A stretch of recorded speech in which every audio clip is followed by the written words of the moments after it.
Good morning, student. 12th class student. Today we are going to start our new topic, ethers. So let's start.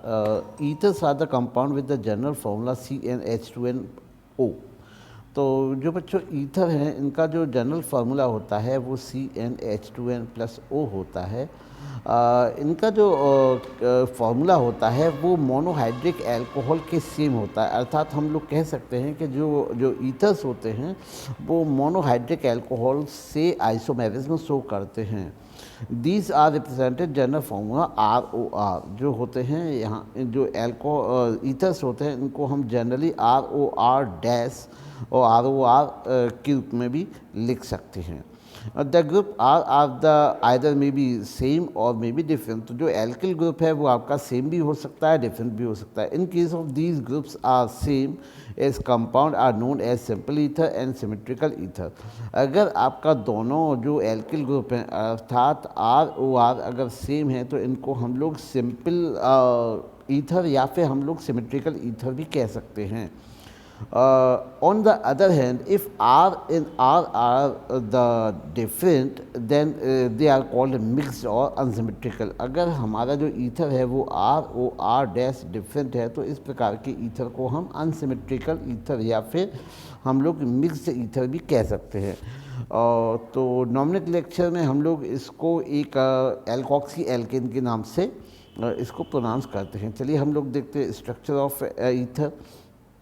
तो structure जब हम ether की बात करते हैं तो स्ट्रक्चर ऑफ ईथर में यहाँ H और यहाँ पर जो ऑक्सीजन होता है वो डबल दोनों कार्बन से सिंगल बॉन्ड के द्वारा जुड़ा हुआ होता है और यहाँ पर आपके दो लोन पेयर होते हैं और इसकी जो बॉन्ड एंगल होता है वो बॉन्ड एंगल लगभग 111.7 डिग्री होता है।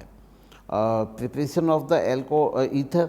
तो प्रिपरेशन हम लोग एक्सेस अमाउंट में अगर हम लोग एल्कोहल को लें तो एल्कोहल को लेने के पश्चात इसका अगर हम कह सकते हैं डिहाइड्रेशन करेंगे अर्थात रिमूवल ऑफ वाटर मॉलिक्यूल्स तो हमको ईथर प्राप्त हो जाता है। तो यहाँ पे हम लोग देख सकते हैं कि यहाँ पे एक्सेस एथिल एल्कोहल है सल्फ्यूरिक एसिड की उपस्थिति में। यहाँ पर बच्चों जो सल्फ्यूरिक एसिड है, सल्फ्यूरिक एसिड एक प्रकार से यहाँ पे डिहाइड्रेटिंग एजेंट का काम करेगा और ये यहाँ पर सल्फ्यूरिक एसिड के साथ रिएक्ट करने के बाद में जो डाई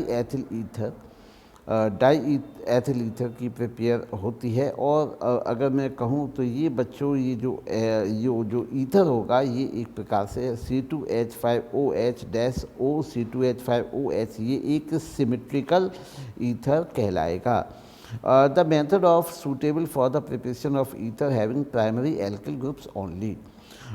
तो फिर देखते हैं इसकी बच्चों फिजिकल प्रॉपर्टी। तो सबसे पहले हम लोग देखेंगे फिजिकल प्रॉपर्टी में सबसे पहले बॉइलिंग पॉइंट। तो ईथर जो होते हैं have much lower boiling points as compare to isomeric alcohols. Unlike alcohols, ether molecules are not associated with the hydrogen bond and intermolecular force is existing in the liquid state in the weak dipole force। तो हम लोग जैसा कि जानते हैं कि जो boiling point होता है ये अल्कोहल के समान इंटर पार्टिकल या इंटरमोलिकुलर ये हाइड्रोजन बॉन्ड नहीं बनाते हैं, जिस कारण से इनकी जो कह सकते हैं कि इनका जो फोर्स ऑफ अट्रैक्शन होता है वो वीक वांडरवाल या डाइपोल फोर्स होता है। तो जिसके कारण यहाँ पर इनके जो बॉइलिंग पॉइंट होते हैं कंपैरेटिवली कम होते हैं।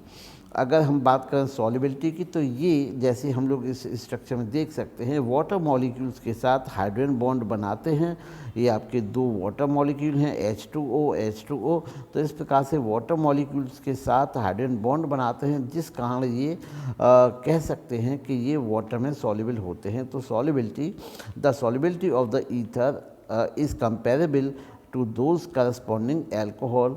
The solubility of ether is due to ability to form the molecules from the hydrogen bond with the water molecule। तो हाइड्रोजन बॉन्ड जो होता हाइड्रोजन एटम जो होता है वो जैसे हमारा R और यहाँ पर O ये आपका ईथर हो गया। जो वाटर मॉलिक्यूल हैं सपोज कीजिए कि दो वाटर मॉलिक्यूल हैं, ये आपका H और OH।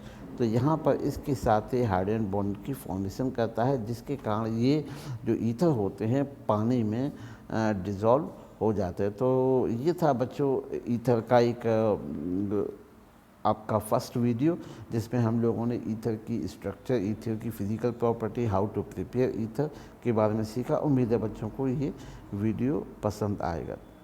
Thank you.